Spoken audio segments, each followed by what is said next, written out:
Hello আমার গল্পপ্রিয় বন্ধুরা, কেমন আছো সকলে? আশা করছি অনেক ভালো আছেন। তো বন্ধুরা, আমি মোহিনী আজ তোমাদের শোনাবো দারুণ একটি গল্প। তাই হেডফোন কানে লাগিয়ে বসে পড়ে যাও। গ্রামের নাম রূপপুর। দিগন্তজোড়া সবুজ ধান খেয়ে তার মেঠো পথের ধারে ফুটে থাকা বুনো ফুলের শান্তিতে ঘেরা এক জগৎ। এই গ্রামেরই এক প্রান্তে থাকত মোহিনী। টানা টানা চোখ, ঘন কালো চুল আর শ্যামলা মুখে এক অদ্ভুত মায়া নিয়ে সে ছিল যেন গ্রামেরই প্রতিচ্ছবি। সরল, সুন্দর আর শান্ত। তার বাবা হরিপদ দিনমজুরের কাজ করতেন, আর মা লক্ষ্মী পরের বাড়িতে কাজ করে কোনো মতে সংসার চালাতেন। অভাব তাদের নিত্যসঙ্গী হলেও মোহিনীর চোখে ছিল একরাশ স্বপ্ন। প্রতি রাতে দাওয়ায় বসে সে যখন দূরের শহরের টিমটিমে আলো দেখত, তখন তার মনটা ডানা মেলে উড়াল দিত। সে ভাবত ওই আলো ঝলমলে শহরে জীবনটা কতই না অন্যরকম। কিন্তু সেই স্বপ্নময় জীবনে হঠাৎই কালো মেঘ ঘনিয়ে এলো। মোহিনীর বাবা হরিপদ কঠিন অসুখে শয্যাশায়ী হলেন। গ্রামের ডাক্তার জবাব দিয়ে দিলেন, বড় ডাক্তার দেখাতে হলে শহরে নিয়ে যেতে হবে।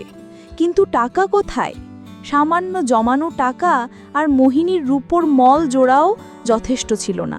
উপায় না দেখে গ্রামের এক পরিচিত কাকার মাধ্যমে মোহিনী শহরে কাজ করার সিদ্ধান্ত নিল। মায়ের শত আপত্তি আর চোখের জলকে সঙ্গী করে সে কলকাতার ট্রেনে চড়ে বসল। জানালার বাইরে সোনালু গ্রামটা যখন একটু একটু করে মিলিয়ে যাচ্ছিল, তখন তার বুকটা ভয়ে আর উত্তেজনায় কাঁপছিল। সে কি জানত এই শহর তার জীবনকে কোন খাতে বয়ে নিয়ে যাবে? কলকাতা শহরটা যেন এক বিশাল দৈত্য, কোলাহলপূর্ণ, ব্যস্ত আর অচেনা। হাওড়া স্টেশনে নেমে মোহিনীর মাথা ঘুরে গেল। তার কাকা তাকে শহরের এক অভিজাত এলাকা বালিগঞ্জে এক বিশাল বাড়িতে নিয়ে এলেন। বাড়ির নাম শান্তিনিবাস, চৌধুরী বাড়ি। বাড়ির কর্ত্রী মিসেস শর্মিলা চৌধুরী ছিলেন একজন রাশভারী মহিলা।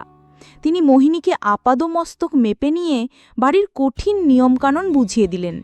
ঘর মোছা, বাসন মাজা থেকে শুরু করে রান্নাঘরে সাহায্য করা সবই করতে হবে। মাইনে সামান্য হলেও অসুস্থ বাবার মুখটা মনে করে মোহিনী সবকিছু মেনে নিল। চৌধুরী পরিবারে কর্তা মিস্টার অমিতাভ চৌধুরী, তার স্ত্রী শর্মিলা এবং তাদের একমাত্র ছেলে রাহুল থাকত। রাহুল তখন বিলেত থেকে ছুটিতে বাড়ি এসেছিল। প্রথম কয়েক মাস মোহিনীর খুব কষ্টে কাটল। শহরের জীবনের সাথে মানিয়ে নিতে তার ভীষণ অসুবিধে হচ্ছিল। গ্রামের সেই শান্ত পরিবেশের জন্য মন কেমন করত। মিসেস চৌধুরীর কড়া শাসন আর অন্য কাজের লোকেদের টিপ্পনি ছিল তার নিত্যসঙ্গী। এই কঠোর রুটিনের মধ্যেই এক পশলা বৃষ্টির মতো তার জীবনে এলো রাহুল। সে ছিল তার বাবা মায়ের থেকে সম্পূর্ণ আলাদা, শান্ত, ভদ্র এবং কিছুটা একাকী। একদিন সন্ধ্যায় বাগানে কাজ করার সময় হঠাৎ কালবৈশাখী ঝড় উঠলে মোহিনী বারান্দায় আশ্রয় নেয়। সেখানেই দাঁড়িয়ে বৃষ্টি দেখছিল রাহুল। মোহিনীকে দেখে সে মৃদু হেসে তার নাম জিজ্ঞেস করে। সেই প্রথম চৌধুরী বাড়িতে কেউ তার সাথে এত সুন্দর করে কথা বলল। এরপর থেকেই তাদের মধ্যে ধীরে ধীরে কথা শুরু হলো। রাহুল তাকে বই এনে দিত, তার সাথে গ্রামের গল্প শুনত, নিজের একাকী জীবনের কথা বলতো। মোহিনী রাহুলের মধ্যে এমন একজনকে খুঁজে পেল যে তাকে শুধু কাজের মেয়ে হিসাবে নয়, একজন মানুষ হিসেবে সম্মান করত। নিজের অজান্তেই মোহিনীর মনে রাহুলের জন্য এক বিশেষ জায়গা তৈরি হতে শুরু করল। তাদের সম্পর্কটা গভীর হতে বেশি সময় লাগল না। রাতের নিস্তব্ধতায় তারা লুকিয়ে দেখা করত। রাহুল তাকে গিটার বাজিয়ে গান শোনাত, তার বিলেতের গল্প বলতো। একদিন রাতে আবেগের এক মুহূর্তে রাহুল মোহিনীর হাত ধরে বলল, মোহিনী, আমি জানি না এটা কিভাবে হলো, কিন্তু আমি তোমাকে ভালোবেসে ফেলেছি। তোমার সরলতা, তোমার সত্যতা আমাকে মুগ্ধ করে। আমি জানি আমাদের মধ্যে অনেক তফাৎ, কিন্তু ভালোবাসা তো কোনো বাধা মানে না। মোহিনীর চোখে আনন্দাশ্রু চলে এলো। সেও তার ভালোবাসার কথা স্বীকার করল। সেই রাতে তারা একে অপরকে প্রতিশ্রুতি দিল, কোনোদিন একে অপরকে ছেড়ে যাবে না। তাদের ভালোবাসা আরও গভীর হলো। মোহিনী তার সর্বস্ব রাহুলকে উজাড় করে দিল, এই বিশ্বাসে যে এই ভালোবাসাই তার জীবনের সবচেয়ে বড় প্রাপ্তি। কিন্তু স্বপ্নেরও শেষ থাকে। রাহুলের ছুটি শেষ হয়ে আসছিল এবং তার আচরণেও পরিবর্তন আসতে শুরু করলো। সে আগের মতো আর সময় দিত না, বন্ধুদের সাথে পার্টিতে ব্যস্ত থাকত। একদিন রাহুলের বন্ধুরা বাড়িতে এলে তাদের সামনেই রাহুল মোহিনীকে কাজের লোক বলে পরিচয় দিল। কথাটা একটা ধারালো ছুরির মতো মোহিনীর বুকে বিঁধল। এর কিছুদিন পরেই মিসেস শর্মিলা রাহুলের জন্য এক ধনী শিল্পপতির মেয়ে রিয়ার সাথে তার বিয়ে ঠিক করলেন। রাহুল মোহিনীকে বোঝানোর চেষ্টা করল যে সে শুধুমাত্র বাবা মায়ের মন রাখার জন্য এসব করছে, কিন্তু তার ভালোবাসা শুধু মোহিনীর জন্যই। ঠিক এই সময়টাতেই মোহিনী বুঝতে পারল সে মা হতে চলেছে। তার শরীরে রাহুলের ভালোবাসার চিহ্ন। সে ভেবেছিল এই খবরটা শুনে হয়তো রাহুল সব বাধা অগ্রাহ্য করে তাকে গ্রহণ করবে, কিন্তু তার ভাবনা ভুল ছিল। এক রাতে যখন সে রাহুলকে এই খবরটা দিল, তখন রাহুলের মুখ ভয়ে ফ্যাকাশে হয়ে গেল। সে চিৎকার করে বলল, এটা অসম্ভব, এই সন্তানের সাথে আমার কোনো সম্পর্ক নেই। তুমি একটা কাজের মেয়ে, আর তোমার জায়গাও সেখানেই। টাকা পয়সার লোভে তুমি আমার জীবনটা নষ্ট করতে চাইছো। মোহিনীর পায়ের তলার মাটি সরে গেল। যে মানুষটাকে সে তার জীবনের সব কিছু ভেবেছিল, সেই মানুষটার মুখেই কথাগুলো সে বিশ্বাস করতে পারছিল না।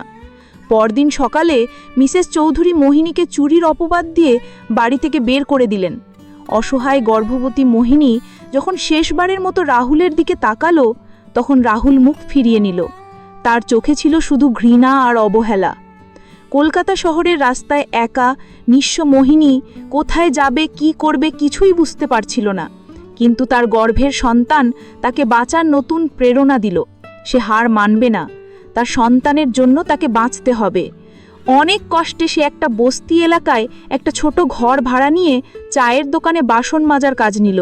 সারা দিন হাড় ভাঙা খাটুনির পর সে যখন ঘরে ফিরত, তখন তার শরীর আর চলত না, কিন্তু সে দাঁতে দাঁত চেপে সব কষ্ট সহ্য করত। কয়েক মাস পর মোহিনীর এক ফুটফুটে ছেলে হলো। সে তার নাম রাখল আকাশ। আকাশকে ঘিরেই তার নতুন পৃথিবী তৈরি হলো। দিনরাত পরিশ্রম করে সে ধীরে ধীরে নিজের ভাগ্য বদলাতে শুরু করলো। চায়ের দোকান থেকে কাপড়ের দোকানে কাজ, তারপর সেলাই শিখে নিজের ছোট একটা ব্যবসা। তার সত্যতা আর পরিশ্রমে সেই ব্যবসা একদিন বড় হলো। যে মোহিনী একদিন চৌধুরী বাড়িতে কাজ করত, সে আজ নিজের পায়ে দাঁড়িয়েছে।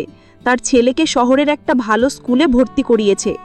প্রায় 10 বছর পর একদিন মোহিনী তার ছেলের স্কুলের সামনে অপেক্ষা করছিল। হঠাৎ একটা দামি গাড়ি তার সামনে এসে থামল। গাড়ি থেকে যে নামলো তাকে দেখে মোহিনীর বুকের ভিতরটা কেঁপে উঠল। রাহুল, তার চেহারায় বয়সের ছাপ, আগের সেই জৌলুস আর নেই। মোহিনীকে দেখে তার চোখেও ফুটে উঠল বিস্ময় আর গভীর অপরাধ বোধ। রাহুল কাঁপা কাঁপা গলায় জিজ্ঞেস করল, মোহিনী, তুমি এখানে?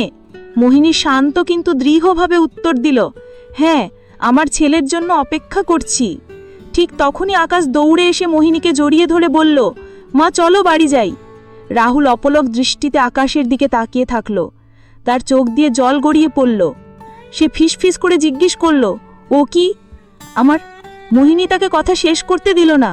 সে আকাশের মাথায় হাত রেখে বলল, না, ও শুধু আমার ছেলে, আমার আকাশ। ওর পরিচয়ের জন্য কোনো চৌধুরী পদবীর দরকার নেই। এই বলে মোহিনী তার ছেলের হাত ধরে নিজের নতুন জীবনের পথে এগিয়ে গেল। পেছনে পড়ে রইল রাহুল, তার অসম্পূর্ণ ভালোবাসা আর একরাশ অনুশোচনা নিয়ে। মোহিনী সেদিন বুঝতে পেরেছিল সে রাহুলকে হারিয়ে আসলে নিজেকে খুঁজে পেয়েছে। যে ভালোবাসা আত্মসম্মান কেড়ে নেয় তা ভালোবাসা নয়। রূপপুর গায়ে সেই সহজ সরল মেয়েটি আজ শহরের বুকে এক স্বনির্ভর শক্তিশালী নারী, যার পরিচয় তার নিজের কর্মে, তার মাতৃত্বে। বন্ধুরা, আজকের গল্পটি এই পর্যন্তই। দেখা হচ্ছে আগামী নতুন কোনো ভিডিওতে। ততক্ষণ সবাই ভালো থাকবেন।